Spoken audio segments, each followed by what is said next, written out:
It's a new 911 Speedster. Hello and welcome everybody to 911 Scales. If you are a Porsche model car not like me and you are addicted to these wonderful models, then you're at the right place. Thank you for tuning in to see what the heck this new model car channel is all about. Here at 911 Scales I will show you all Porsche dealer edition model cars, so that in the end you can make a good decision for your next Porsche model car purchase. So if you want, have a good laugh at my German accent.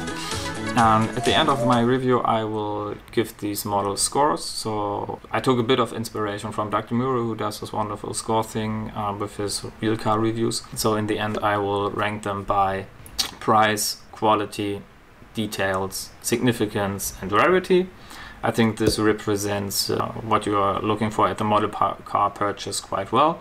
Made by Spark for Porsche. This is the Heritage Package version of it, and there are only two 1/18 scale models you can choose from. First of all this, and then a black model version with silver wheels, which is also quite nice. Otherwise you can choose from the 1/43 scale, the smaller scale, between three different versions. You can use a white one, you can use a red one, or also this Heritage Package model.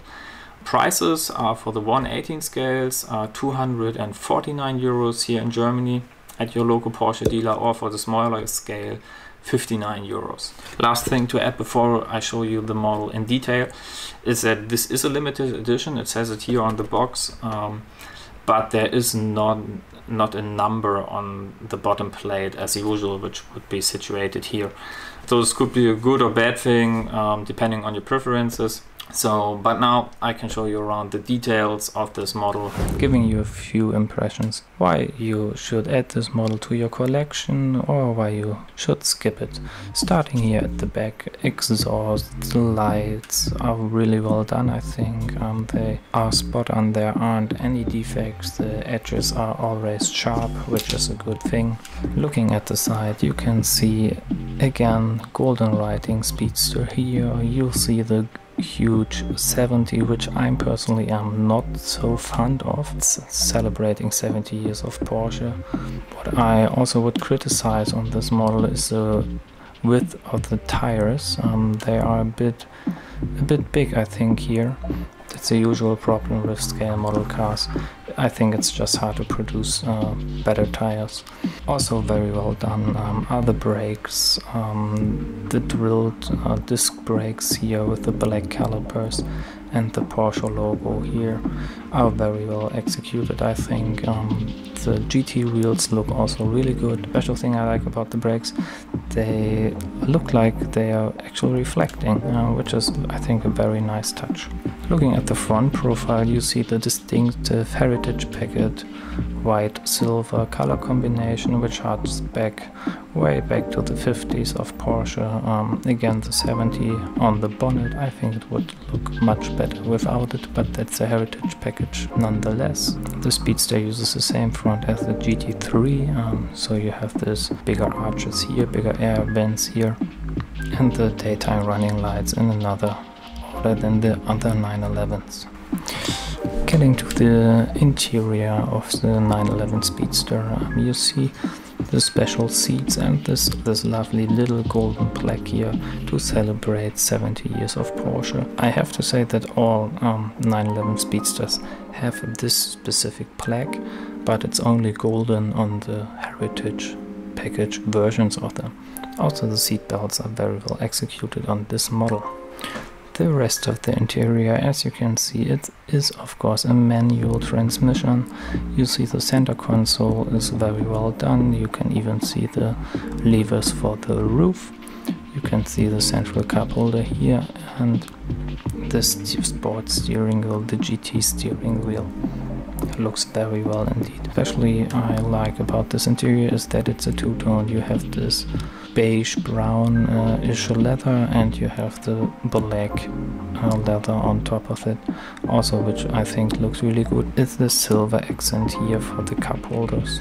As you can see, this 911 Speedster is missing the central infotainment screen. This is an option you can spec on your usual Porsche GT cars to save some weight. It's about 20 kilos, I think, but correct me if I'm wrong with this one.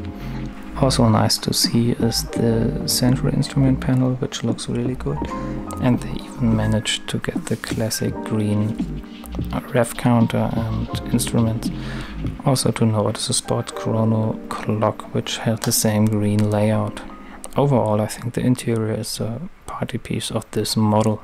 After you've seen all the details, let's give this model some scores. For the first score, price-wise, I would give this only a 4 out of 10, because I think it's still an expensive model with 249 euros.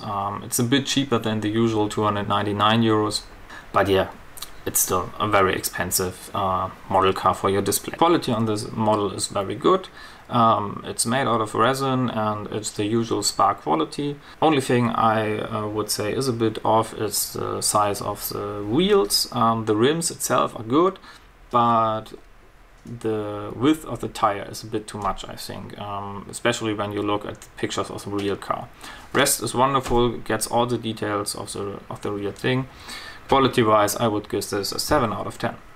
Details are very good on this model. It clearly profits from the real car with its wonderful details. Like I showed you, the golden writing, the seat, the interior especially looks very good. Like I said, I'm not that sure about the 70 on the hood and on the sides, but they look spot on. Especially what I like about this model is the rear of the car, which I showed you with its detail, and I would give this model a 8 out of 10.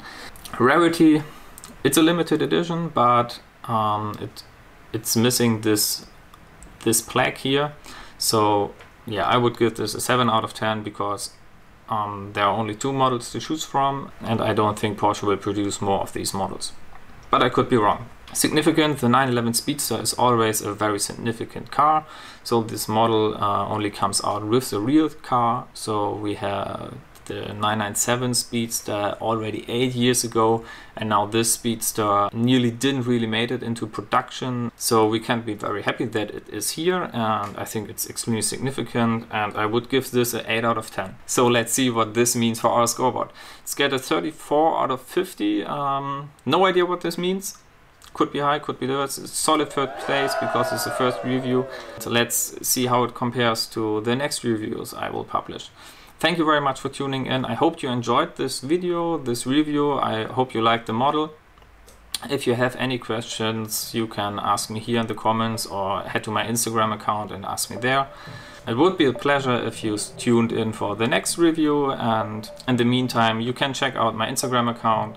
I'm very active there, posting the content pretty much every day, videos, photos of model cars. Thank you very much again.